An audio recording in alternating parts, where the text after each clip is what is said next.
Rolls-Royce makes some of the most luxurious cars in the world, but it's hard to believe that this billion-dollar company started from a very poor beginning. It all began with a young boy who sold newspapers on the streets just to buy food. He had very little education, but he worked hard and became a skilled engineer. With only 20 to his name, he built a company that sold electrical machines.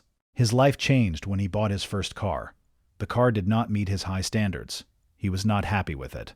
So he made a bold decision. He decided to build his own car. In just a few years, his cars became known for being strong, quiet, and reliable. People started to trust them. Soon, his company became one of the most respected and desired car brands in the world. This is the story of Rolls-Royce, and how a poor boy created some of the most expensive cars ever made. Henry Royce. Henry Royce was born on March 27, 1863, in a small village in England called Alwalton. He was the youngest of 5 children. His family was very poor and struggled to run a flour mill business. In 1867, the business failed. The family had to move to London. Henry's father found another job, but the money was not enough. Life was still very hard. At just 4 years old, Henry started working. He scared birds away from fields to help his family. Even at a young age, he understood responsibility. But things got worse. When Henry was 9 years old, his father died. Now Henry had to work even more just to survive. He sold newspapers in the morning and delivered telegrams at night. Even with all this work, it was still not enough. His family was struggling badly. So his mother made a difficult decision. She sent Henry to live with an older couple, hoping he would have a better life. But life there was also very hard. Many nights his only meal was bread soaked in milk. By the age of 14, Henry had only completed 2 years of school. One day his aunt came to visit him. She saw how strong and hard-working he was. She believed he deserved a better future. So she saved some money and helped him join an apprenticeship with the Great Northern Railway Company in Peterborough. This changed his life. There, Henry discovered his passion for mechanical engineering. He spent long hours learning and practicing with tools. Even after work, he continued studying at night. He was very careful and precise. He wanted to learn everything. Slowly, he became a skilled mechanic. But after 3 years, the money from his aunt ran out. Henry had to leave his training. Still, he did not give up. With the skills he had learned, he found a job at the Electric Light and Power Company in London. At work, Henry gave his best every day. Sometimes he even skipped meals just to spend more time working and learning. By the time he was 18, he had saved enough money to study electrical engineering at night. His hard work finally paid off. In 1882, at just 19 years old, Henry became the chief electrician at the Maxim Western Electric Company. For a boy who had lived in poverty, this was a huge success. He finally felt proud of what he had achieved. But life was not done testing him. Less than 3 years later, the company went bankrupt. Once again, Henry lost everything. This time, he made a strong decision. He would not depend on anyone again. He would build his own future. At 21 years old, he decided to start his own company. But there was one big problem. He only had 20 to his name. So, what did he do? Henry went to his friend and fellow engineer, Ernest Claremont. He asked him to become his partner. It was a big risk. Ernest had to leave his job, but he believed in Henry's talent and determination. So Ernest borrowed £50 from his father. Together, they started a new company in 1884 called F.H. Royce & Company. They had very little money. Their beginning was simple and difficult, but this was just the start of something great. They rented a small workshop in Manchester. Above the workshop, there was a tiny room where they lived. They slept and ate there in hammocks. For almost a year, they ate the same simple food every day, sandwiches and sausages. Later, Ernest said this poor diet caused them health problems. Life was hard, but Henry never stopped working. He spent long hours designing and building electrical products that were better than others in the market. In 1885, they had their first big success, the electric doorbell. It became very popular and sold quickly. After that, Henry started making more advanced machines, like motors, dynamos, and electrical cranes. During the 1890s, their company became well known for quality and precision. By 1900, they had over 100 workers and were making more than $20,000 a year, which would be worth millions today. But success did not last forever.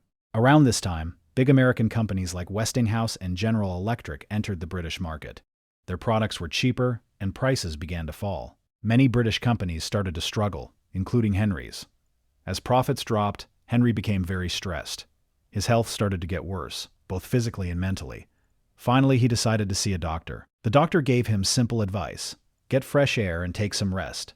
He also suggested that Henry buy a car so he could travel more easily between his home and his factory. So Henry bought his first car, a small vehicle called a De Dion, but he was very disappointed. The car was weak and poorly built. It was hard to start, difficult to control, and the brakes did not work well. At that time, cars were still very new. They were not reliable, and most people saw them as expensive toys for the rich, not useful machines. Even with all these problems, Henry became very interested in cars.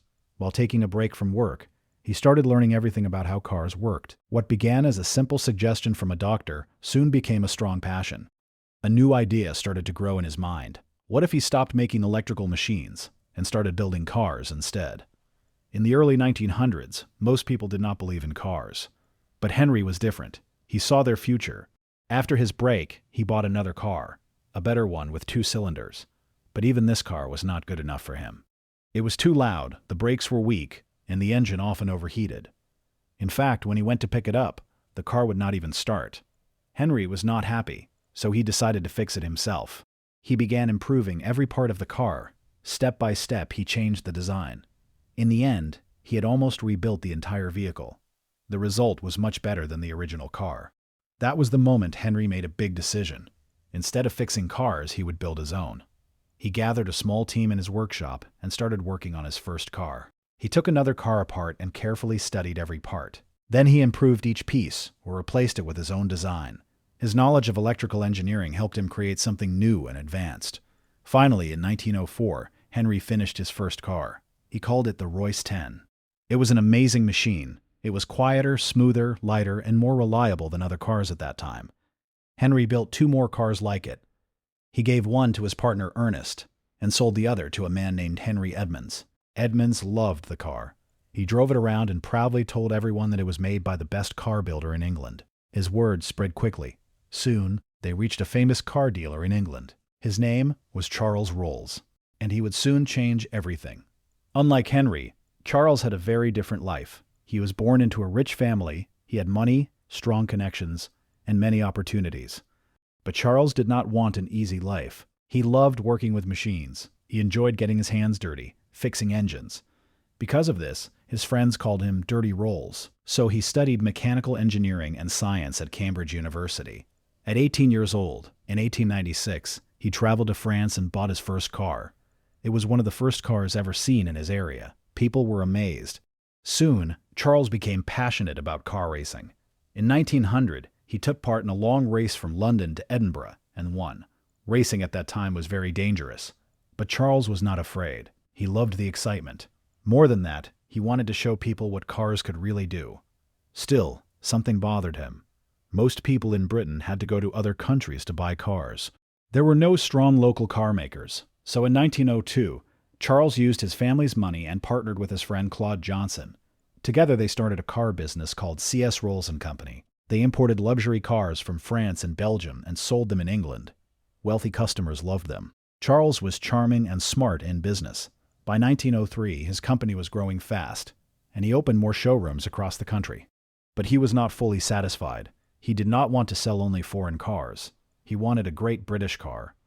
One day, his friend Henry Edmunds told him about a car called the Royce 10. He said it was very quiet and reliable. At first, Charles was not interested. The car had only 2 cylinders, and he believed that was too weak. He preferred bigger engines. So for some time he ignored the idea, but his friend kept insisting. Finally, Edmunds convinced him to attend an event where the car would be tested. When Charles saw the car in action, he was surprised. It was quiet, smooth, and very reliable. It was different from all the other cars.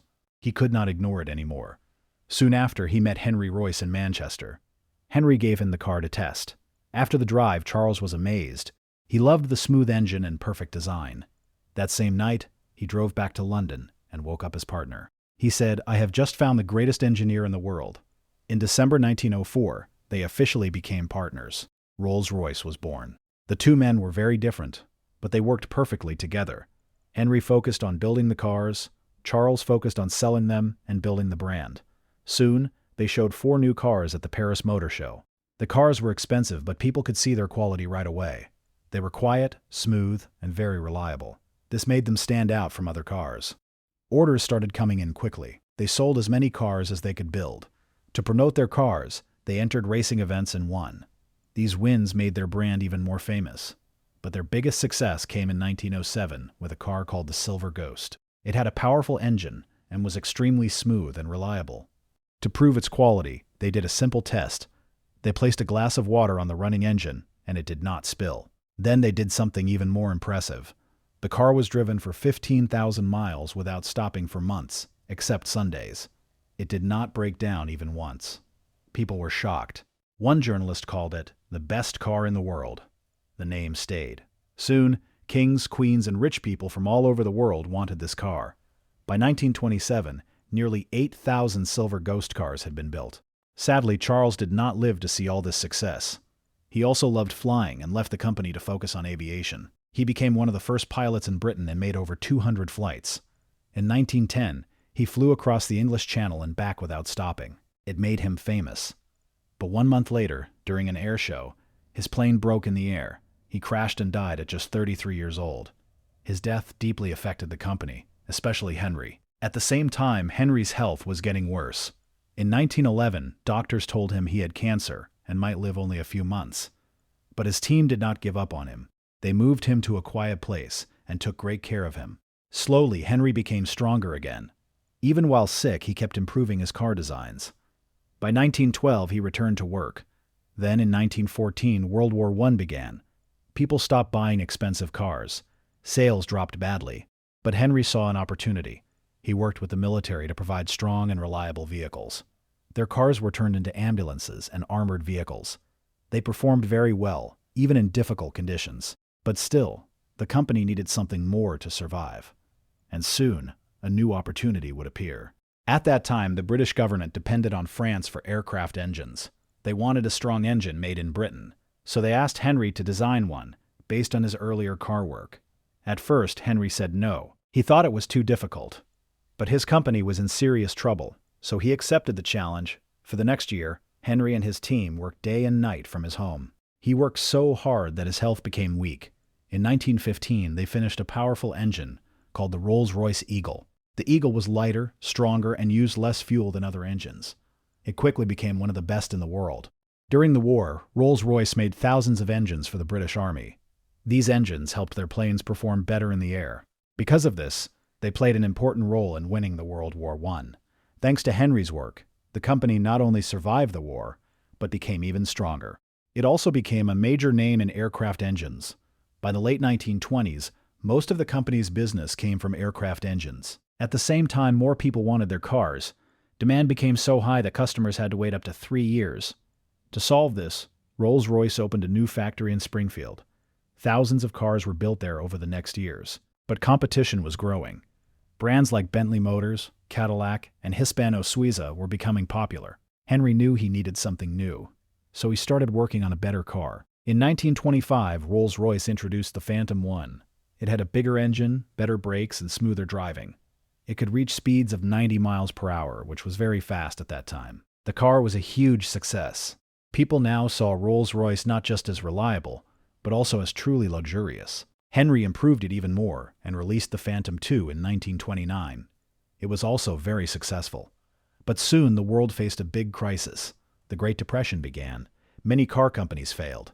But Rolls-Royce survived. Before the crisis, Henry had already made a more affordable car called the Rolls-Royce 2025. It became very popular. Because of this, the company stayed strong. In 1931, Rolls-Royce bought Bentley Motors after it went bankrupt. Both brands were then produced in the same factory in Derby. They shared parts and designs for many years. In 1933, a new Bentley car was released. It was called the Bentley 3.5-liter. People called it the silent sports car. It was powerful, smooth, and stylish. Many believed it was one of the best cars of its time. Sadly, Henry Royce did not live to see it. Years of hard work and poor health had made him very weak. By 1933, he was very sick and could not leave his bed. But even then, he kept working. Just before he died, he made a new design for a car part and sent it to the factory. The next morning, Henry Royce passed away. Even after his death, the company continued to grow. In 1936, they released the Phantom 3, the last car Henry worked on. It had a powerful V12 engine. It was so smooth and quiet that people could hardly hear it running. It became one of the most advanced luxury cars in the world. Only very rich people could afford it. But soon, another war began. World War II. Rolls-Royce stopped making cars and focused only on aircraft engines. They worked on a powerful engine called the Merlin. At first, it had many problems, but after years of improvement, it became one of the best engines ever made. It powered famous fighter planes like the Supermarine Spitfire, Hawker Hurricane, and North American P-51 Mustang. These planes helped win the war. By 1945, Rolls-Royce had built over 160,000 Merlin engines. After the war, the company started making cars again. But the world had changed. Now people wanted fully built cars, not just parts. So in 1949, Rolls-Royce released the Silver Dawn, their first car with a full body made by the company. Then in 1955, they launched the Silver Cloud. It was modern, stylish, and sold very well. Bentley cars also looked very similar, with only small design differences. As time passed, Rolls-Royce focused more on luxury. They added special features and premium details. In the 1960s, they introduced the Silver Shadow. It became their best-selling car ever, with over 34,000 units sold. But success also brought problems. In the late 1960s, Rolls-Royce tried to become the best in aircraft engines again. They competed with General Electric. They worked with Lockheed Corporation to build a new jet engine called the RB211. But the project had many problems. The engine failed many times. Costs kept rising. By 1971, the company was in deep debt. Soon after, Rolls-Royce went bankrupt. This shocked everyone. The British government stepped in and took control of the aerospace side. The car division was separated in 1973. Later, the RB211 engine became successful.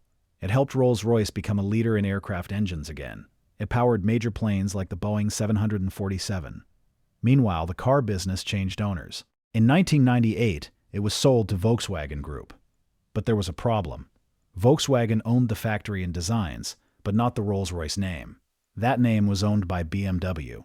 After an agreement, BMW took full control in 2003. That same year, Rolls-Royce opened a new factory in Goodwood and launched the Phantom 7.